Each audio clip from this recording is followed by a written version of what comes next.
This is the CBS Evening News. Susan Spencer reporting.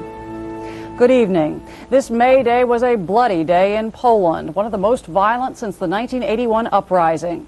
Riot police used batons and tear gas to break up pro-labor demonstrations in at least a dozen cities. Bert Quint reports now from Krakow, where striking workers marked the day with very unofficial celebrations. Striking steelworkers held their own May Day parade on the grounds of the huge industrial complex they've occupied since last Tuesday. Some are members of the new official unions the government set up after it outlawed solidarity, but most vow allegiance to the old union, and they shouted its name today along with the demand, bread and freedom. Their women greeted them at the mill gate with hugs and kisses, with food and cheers. This man, Andrzej Szewczuk, who could be tomorrow's Lech Wałęsa, is their leader. He says, "We are tired, but we're still here, and we will stay." The part the church is playing here, as it did in Gdansk during the strikes of 1980 that gave birth to Solidarity, is evident in these pictures taken this afternoon with a home video camera smuggled into the mill. 2 priests were smuggled in as well and celebrated Mass for the strikers. These have been grim days inside the plant, eating a little, sleeping a little, and holding meetings. In Warsaw today, Solidarity activists pledged their support of the strikers. Police allowed them to gather in front of a church, but moved in quickly when the protesters tried to march.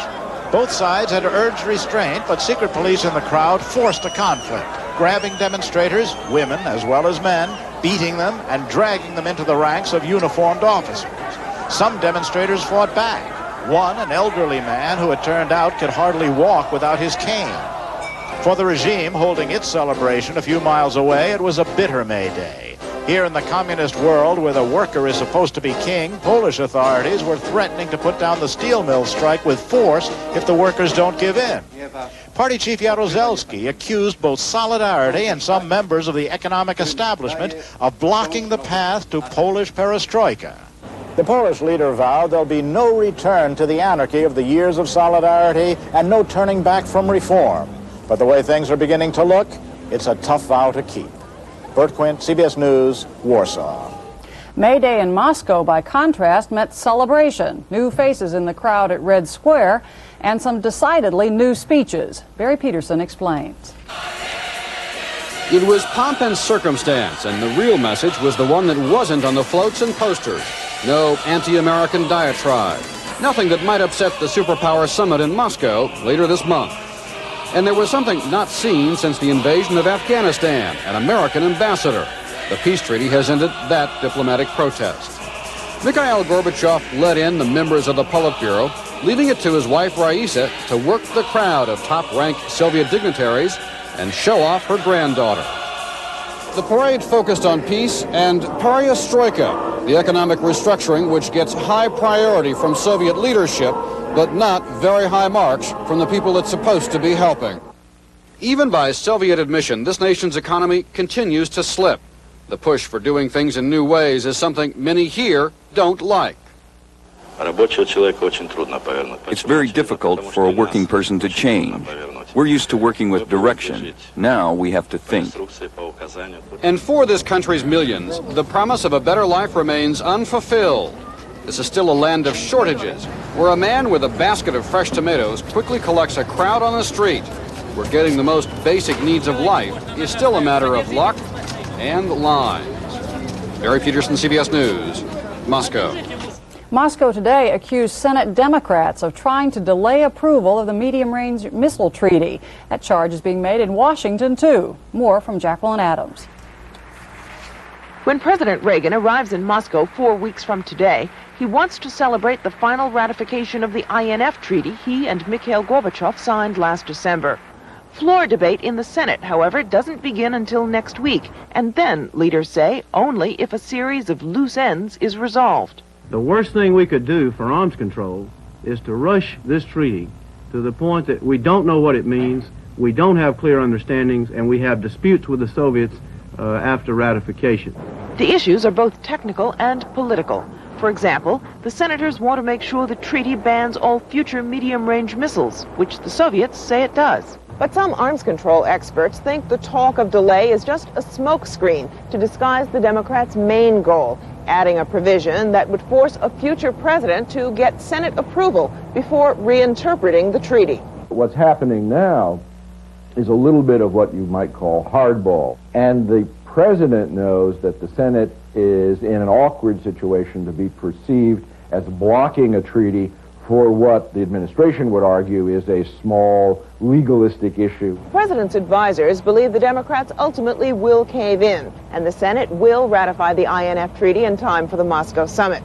No one, they say, wants to be blamed for botching a treaty which the American public and the Allies overwhelmingly support. Jacqueline Adams, CBS News, the White House. 3 British servicemen died today in terrorist attacks in the Netherlands. The IRA claimed responsibility. The soldiers were off duty from a base in West Germany. The motive may have been revenge. Revenge for the recent killing of 3 IRA members by British soldiers in Gibraltar. Coming up next on the CBS Evening News, what investigators now know about that Aloha Airlines scare in the air. And later, Inside Sunday looks at America's future inside the classroom.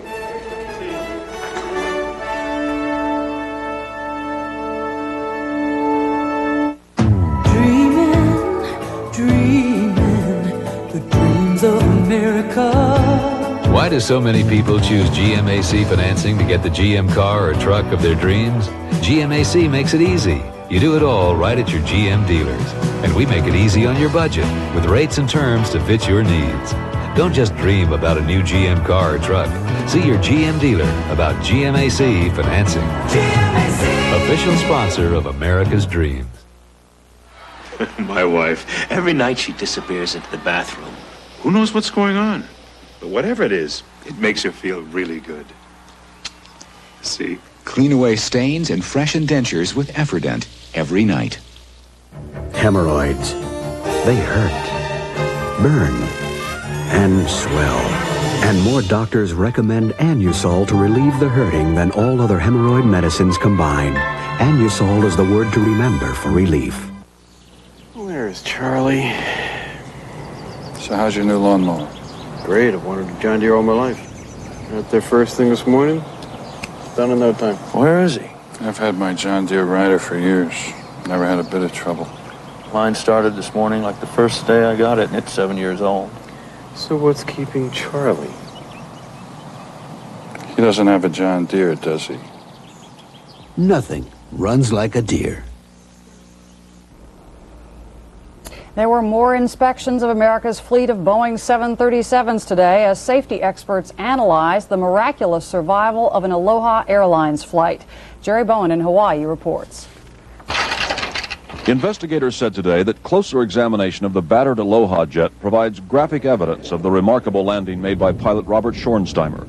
The wings and tail, the horizontal and vertical stabilizers, were badly damaged when the forward fuselage blew away. One of 5 control cables running the length of the jet through the floor was severed.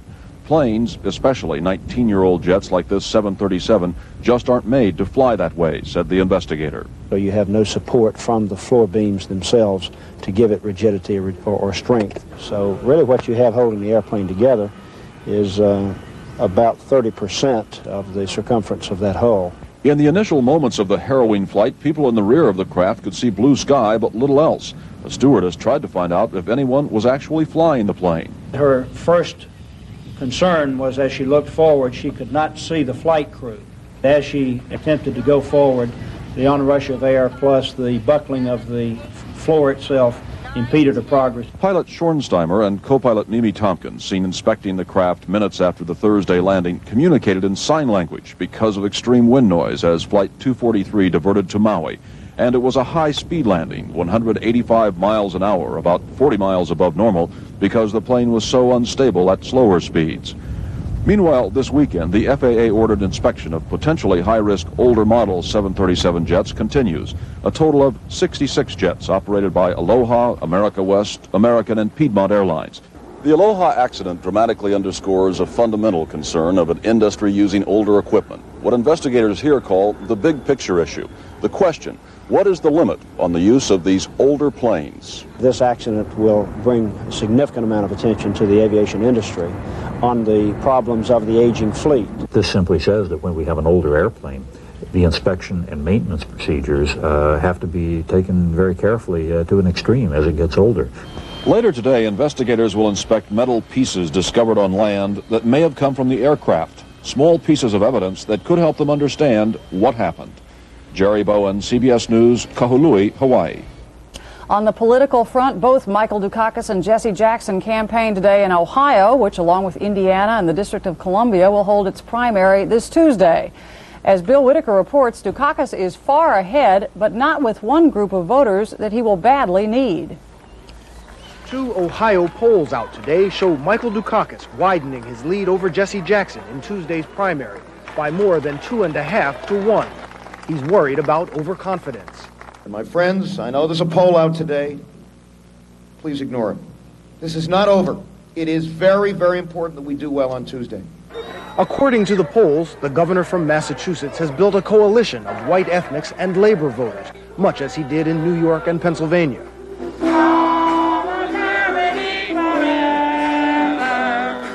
But here in the Midwest, Dukakis is doing something he hasn't done much before, reaching out to black voters. Still, there's little chance he'll win much black support Tuesday. I think Dukakis makes a fine presentation, but I am for Jesse Jackson. One campaign aide said Dukakis can't expect to win the black vote on Tuesday, but he can't expect to win without the black vote in November. Contesting Jesse Jackson for those votes really would not have been a very wise use of resources. But now I think the time has come for him to look beyond the primaries and to, in fact, look to the broader Democratic coalition. It will require some fancy footwork by Dukakis, fending off stepped-up attacks from Jackson without alienating Jackson's supporters. Yet despite overwhelming black support for Jackson, many now see Dukakis as an acceptable, even inevitable alternative. Tuesday, I'm going to have to go with Jackson, but in the long run, it's going to be Dukakis. And that's what the Dukakis campaign is counting on. Dukakis has a record that's outstanding, and people, once they see it, they'll say more than just he's the obvious option. He'll be the favorite choice. But if Dukakis does become his party's choice, the question is, can he, like Jackson, inspire significant numbers of blacks to go to the polls? Bill Whitaker, CBS News, Columbus, Ohio.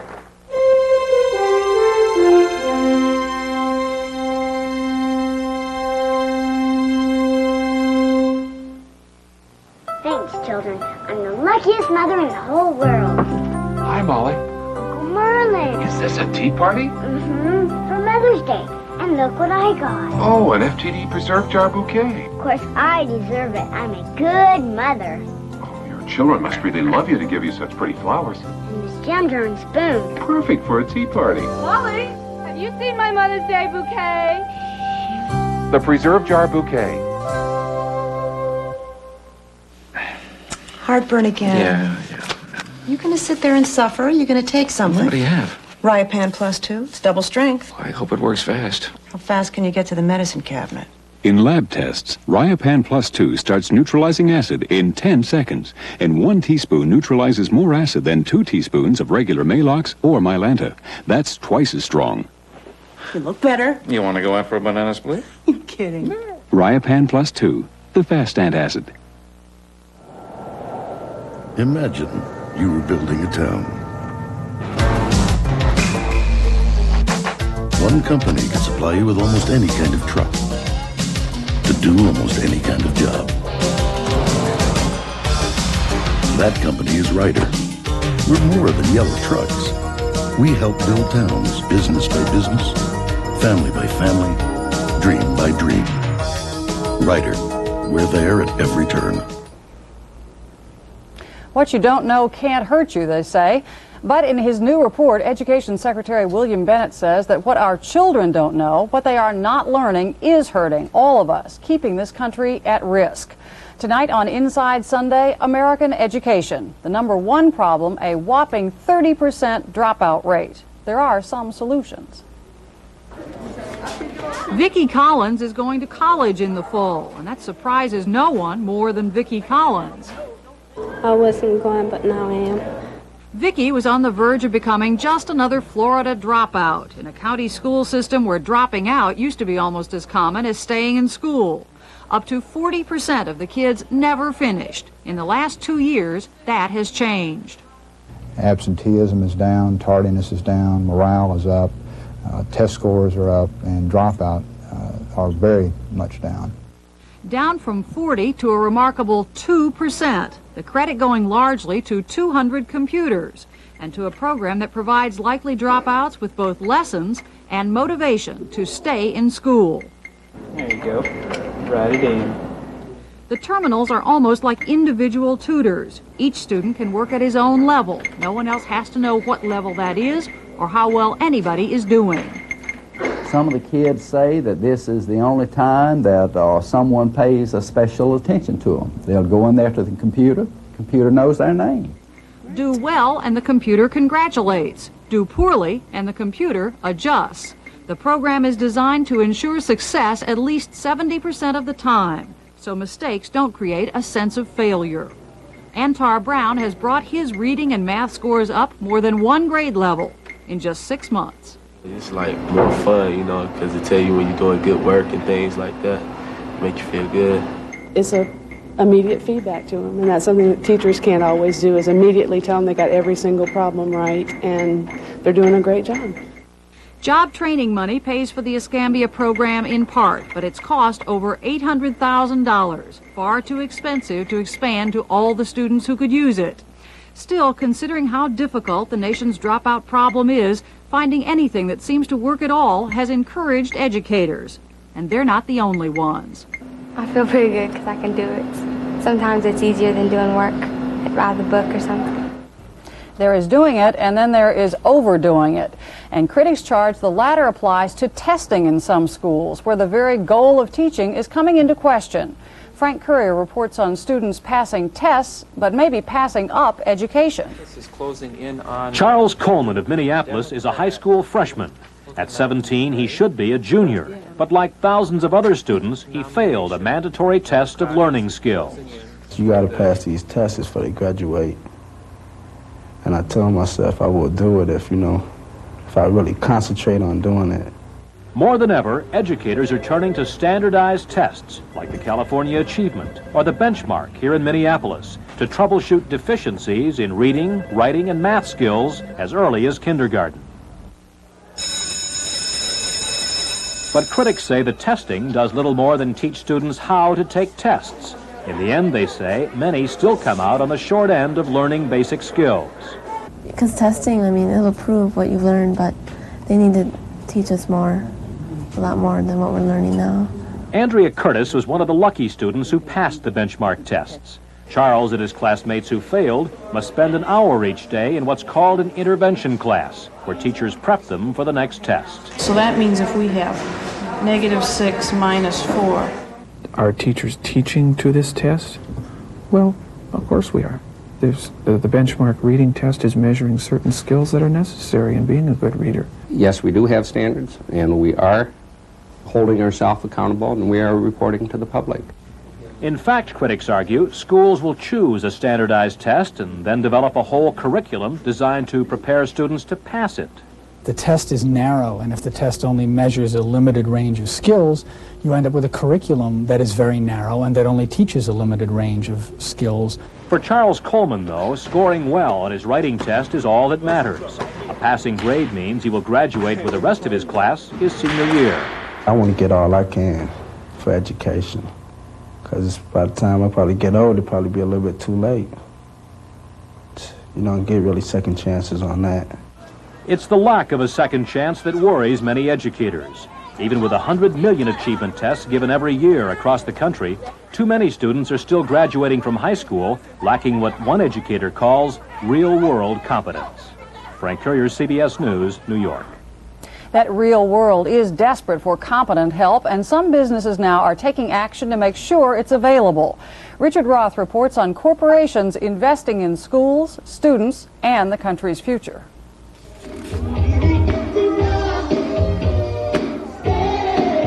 The junior prom Friday night at Boston's English High wasn't at a high school or a downtown hotel.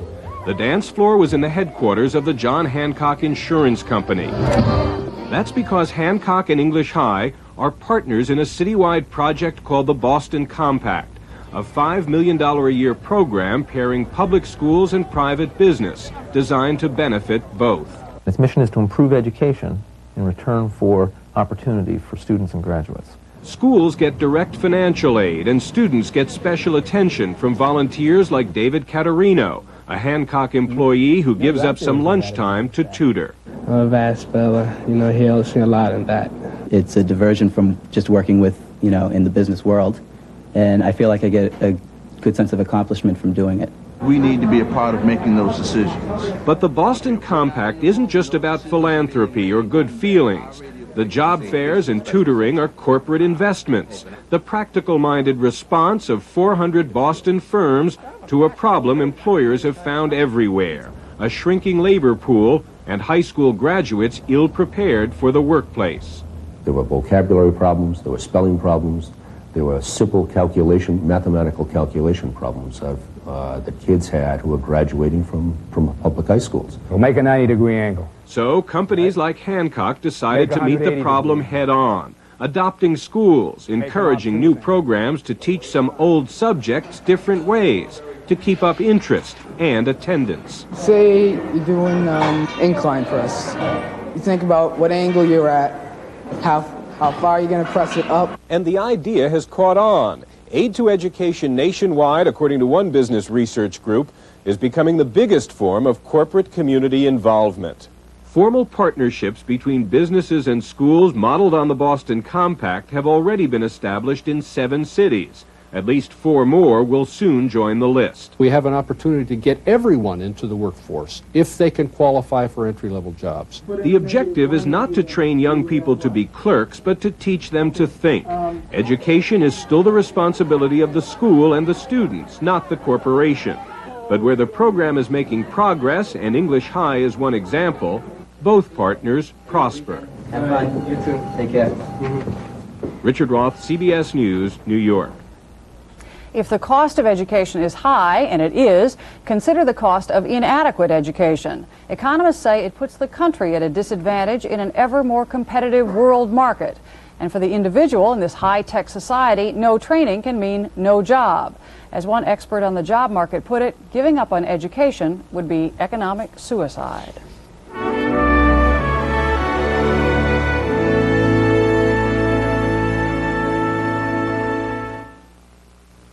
At Raytheon Company, we believe that success comes from mastering the fundamentals. That's why we admire people like Larry Bird, people who are dedicated to perfecting the fundamentals, practicing them time and time again until they become flawless.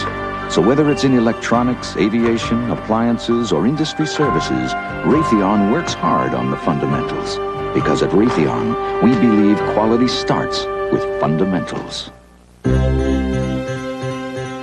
Now for indigestion, gas, introducing new extra strength Malox Plus. It neutralizes more than any leading antacid and dissolves gas. Nobody does as much as new extra strength Malox Plus. Nothing should come between you and your pet, except the Hearts 2-in-1 collar.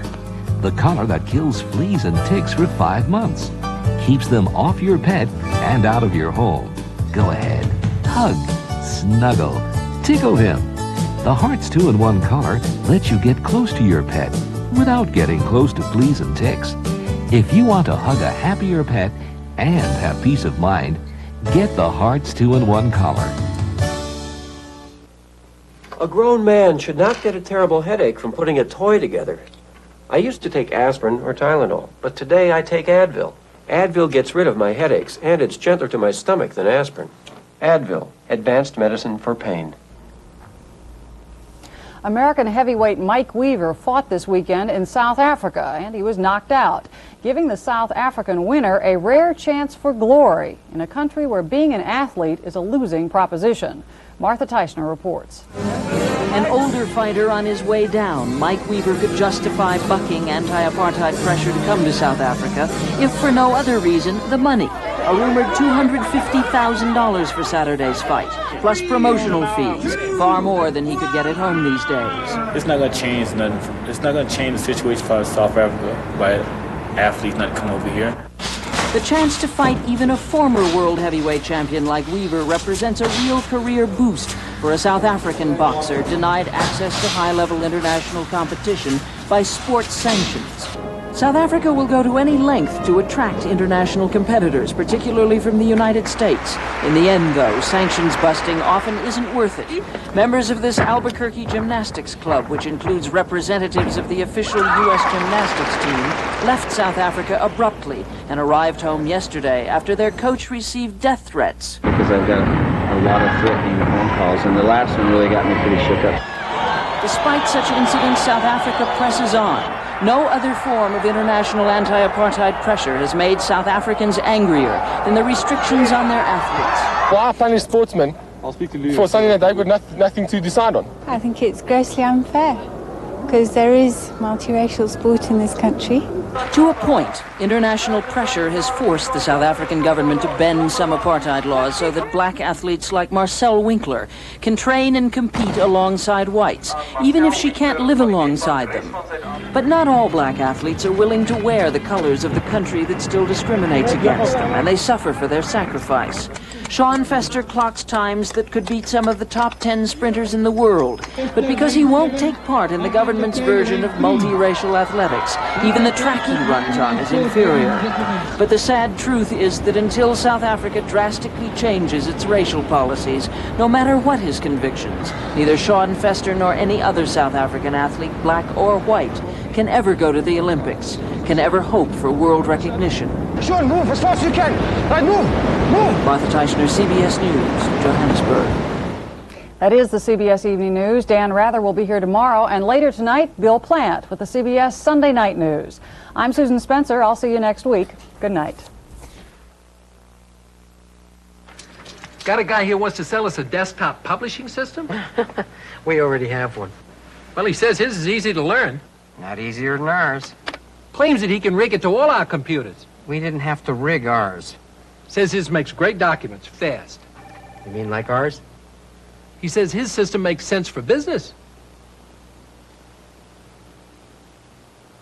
Not for ours. Personal publishing on the IBM Personal System 2. What's this? Those are the brakes. I can go fast. Yeah, but careful. When someone cares, you trust them. Why are you doing that? So it fits you just right. When you feel special, that's trust. I'll bet you're so sad. At Allied Van Lines, people make the difference. Each one takes pride in being the one America trusts. You like putting things together? I like doing this for you. Me too. You've suffered through all kinds of diets and regimens. But if you don't get enough protein when you're dieting to lose fat, you might lose muscle. Protein can help you keep muscle while you lose fat, and Special K has the highest level of dietary protein available in a cereal. So one reason for including the under 200 calorie Special K breakfast in a balanced diet is rather obvious. Special K. Keep the muscle, lose the fat.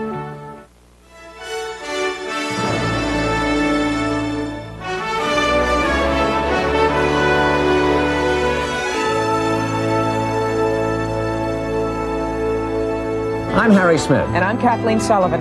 Everything you need to know about bringing up baby in the 80s. A special 5-hour series, Baby Boomer Babies, this week on CBS This Morning. This is CBS. Coming up on Eyewitness News, a high-speed police chase takes a deadly turn on Interstate 40 this afternoon. We'll have a report. Mayor Bill Boner wants to take police officers from behind the desk and put them out on the street. And a sweet final round at the Sara Lee Golf Classic. Those stories and more next on Eyewitness News.